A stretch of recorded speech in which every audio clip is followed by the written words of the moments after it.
Welcome back, beer tubers. Today we're going to do something a little different. If you guessed by the title, we are going to be infusing some beer. So, hopefully you guys have a French press. If not, go out and get one. I got this one for like 15 bucks. It's not too fancy. It looks more fancy than it actually is. So what I did today with the new release of the Stone Smoke Porter with Vanilla Bean that just came out is I wanted to infuse some extra ingredients. So I poured out a little over half the beer into the French press. Right now the volume is right there on the bottle. You want to hold back some beer because you want that carbonation to add into this, because the French press is going to take away some of your carbonation.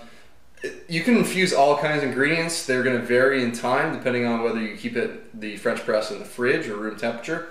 Today I did a mix of mostly cocoa nibs with a little bit of toasted coconut. I had this left over, so I'm gonna press it down. This has been going for a few hours because I've been brewing today, but you can do these infusions as little as 30 minutes. So what I'll do is I'll take the infused part of the beer, pour that out. It's pretty much flat at this point, but I want to taste it as is, just so I can get an idea of how much of the base to blend back in. So, oh yeah, it's completely changes the beer. A ton of cocoa nibs. A little bit of toasted coconut on the nose, but wow, it smells good. So I'm gonna give it a taste. Cheers.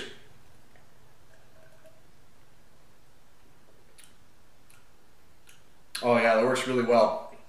In the case of this particular beer, being on the lower alcohol side, I think it's like 6.5%, or 5.9 actually. It might take a little longer for the lower alcohol beers to extract out the characteristics, whatever's in the front press. The higher alcohol beers, the Speedway Stouts, the Black Tuesdays, the Bourbon County Brown Stouts, those are the type of big beers that are going to extract really quick with all that alcohol. So that being said, with the amount of time I put into it, I overdid the blend. I'm getting way too much cocoa nib and coconut character. So I'm going to blend some of the base beer back in. And not only that, it'll help carbonate the beer more. And if you notice on this one, I do see some oils on top, so your head's just going to fizz away with some of the oils from the cocoa nibs and the coconut in this case. So don't expect a pretty head on these beers, but it does have bubbles now, so let's give it a smell. It's still pretty, the aroma's pretty dominant, but let's give it a taste. Cheers.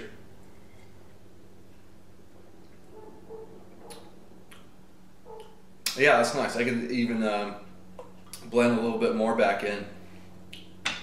The vanilla bean on this particular bottle is not crazy intense as I thought it would be.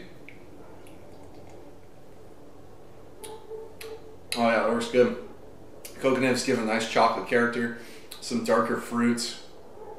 In there you get a little bit of a nuttiness to it as well, and that kind of plays with the toasted coconut.